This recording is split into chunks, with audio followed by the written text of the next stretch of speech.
Yeah, I think it feels good. Obviously, we'll know more later on today, but the swelling's gone down and it's a lot better than I thought it was going to be. You're playing as a specialist batsman? Up for discussion at the moment. I don't know, as I say, how it's going to be. I'm going to try and keep wicket in training this afternoon as well. What would your feelings be about playing just as a specialist batsman in this Test match? Well, look, you obviously want to play, so if I'm not able to keep wicket, then I'd like to think that I'd play as a specialist batsman, but at the same time I'm desperate to still try and keep my place as the keeper. And people who say that your potential will be fully unlocked playing as a specialist batsman, what do you say to them?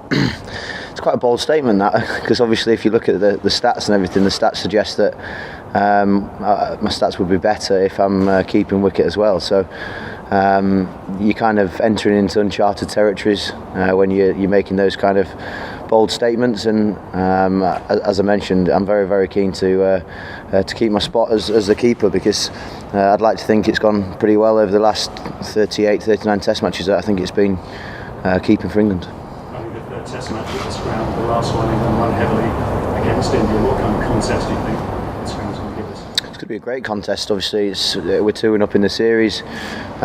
India played well in that last game, but obviously coming here, like you mentioned, in the last Test match that was played here, it was a comprehensive win. So we'll turn up fully confident, excited after a good few days off, and yeah, raring to go.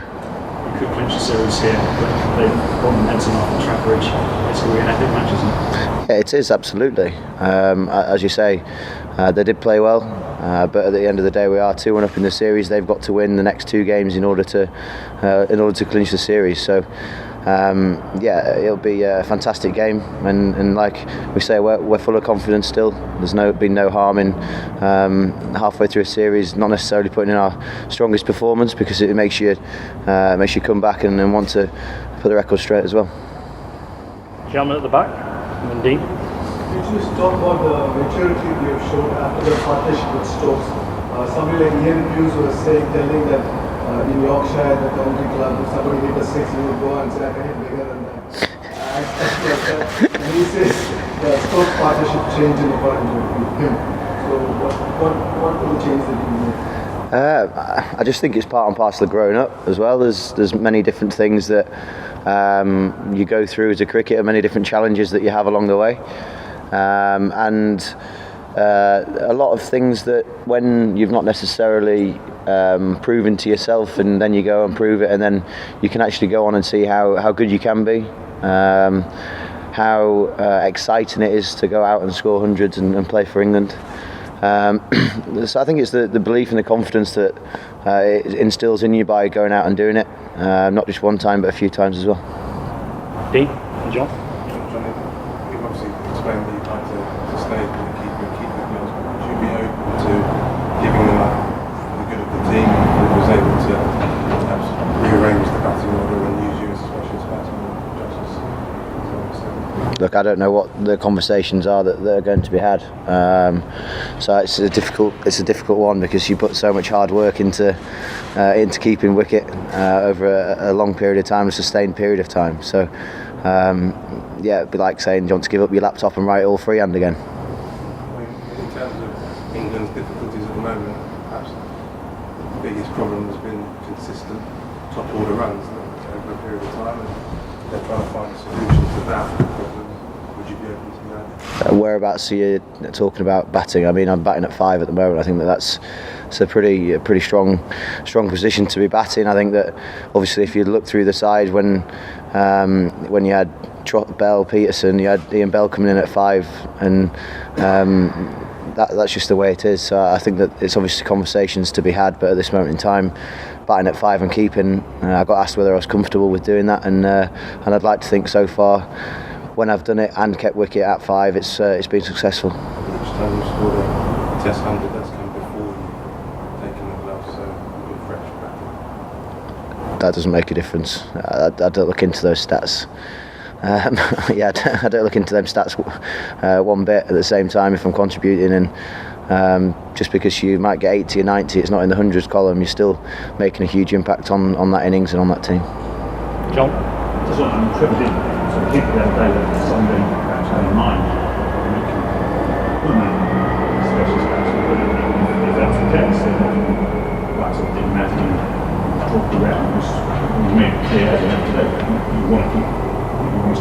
wicket-keeper. Is that, I mean, would you resist any suggestion that you do it if it came to you? Like I've just said to Dean, it's conversations, isn't it? There's going to be conversations that have to take place, but you've just said exactly what my answer would be in that question. The reason you want to keep you work so hard at anything. Well, yeah, there was a lot of questions asked in my early career as a wicket-keeper, and I remember being asked time and time again whether or not I wanted to do it, and for the last couple of years I don't think you've mentioned it once. You've not mentioned or questioned my wicket-keeping once after copping pretty much a barrage every other test match. And that for me is a huge feather in my cap, the fact that it's now going unquestioned, and people are not asking questions about my wicket-keeping anymore. And if you're not asking questions and the keeper's not being noticed, then that's a good thing. I mean, I've been told that since I was 12, 13, 14 years old. Gentlemen to our right. Yeah. Can you tell us about the challenges of keeping wickets in England compared to other parts of the world? Because ball keeps on moving behind the stumps. Sure does. That's an understatement.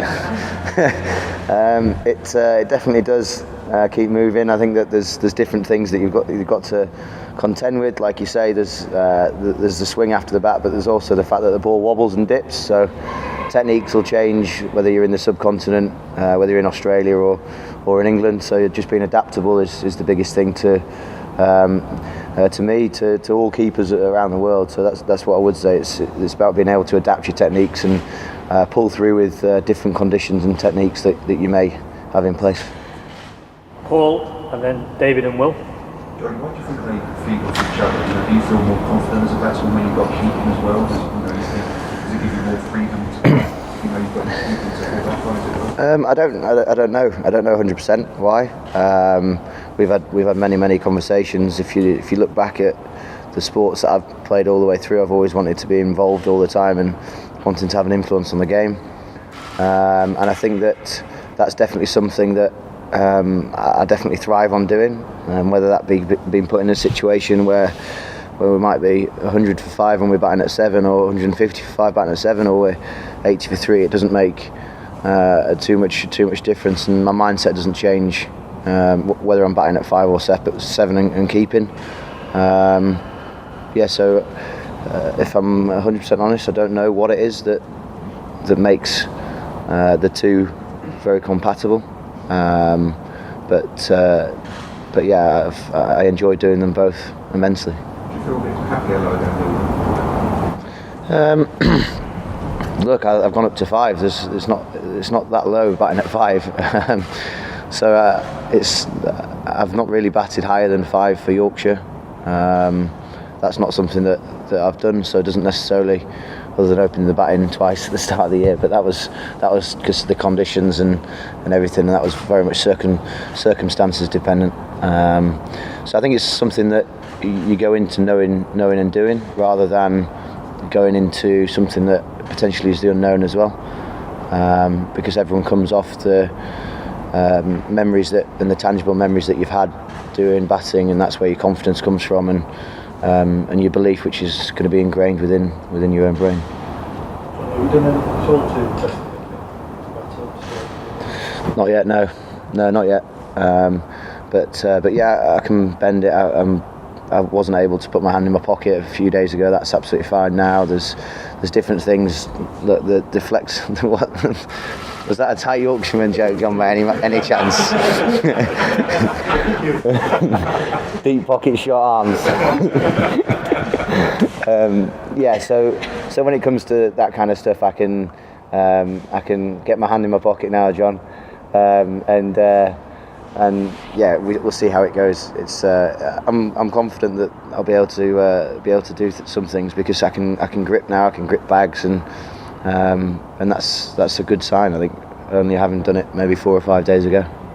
Will, and then we'll finish with Alan. Alex played 4 years ago, in Trot, and that was a 7 career, and then he's back here again because it's difficult to sort of surround those top patch form. You guys are just, how do you, when Alex said he's in a low run of form like he is, he hasn't made that, so do you guys just know another score is coming? Do you just funny when you hear people talking about today's on all these test matches, all these runs. Yeah, I do, because every time you say something, it goes out and gets a double hundred. So that's absolutely fine. I mean, there's been murmurs and whispers about it, but like I keep saying, he's the leading run scorer in England's history for a reason. There's no question about when he's going to score runs. That is going to happen. Look, you're going to come up against bowling attacks on some favourable conditions. You look back to the 2015 Ashes when Lythie opened, for instance. He came up against two guys there in Stark and Johnson that were bowling extremely well. And yes, he got out, but that happens. That's cricket. That's the nature of their best bowlers with a brand new ball on pitches in testing conditions. But he's still averaging 47, I think it is, 46 with the bat. And to do that over such a long and sustained period of time, you're going to go through little lean patches and you're going to go through tough times. But there's no question about anything in the dressing room. That's definitely for sure. It's all talk and for you guys to chat about, because there's no problems from our end. Ali, last one. Just on the mention, people don't talk about the keeper much anymore, as you rightly said, but when they talk about your batting and they talk about you being a specialist batsman, it's because of the batsman they think you can become.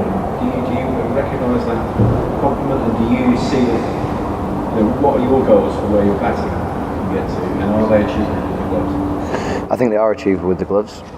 I do think they are achievable with the gloves because the batting with the gloves, say for Yorkshire, and batting at 5 for Yorkshire all the way through, I think I've got 22 first class hundreds, I think it is, something like that. So that says that it is achievable with the gloves.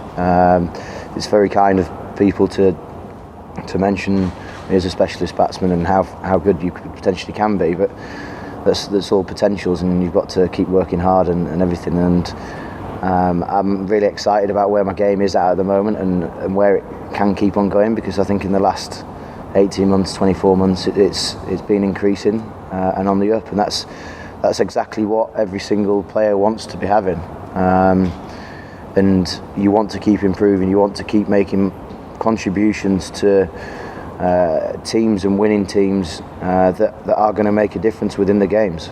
And whether that be getting a scrappy 70 or getting a scrappy 80 or 90 in order to pull you through to 250, which gets you into a competitive total, then so be it. Nobody knows how good you can definitely be, and that's the journey that we're all still going on, because we're all still thriving and striving to improve. Who knows on that. Okay, thank you. Thanks, Jonny. Cheers, guys. Have a good day.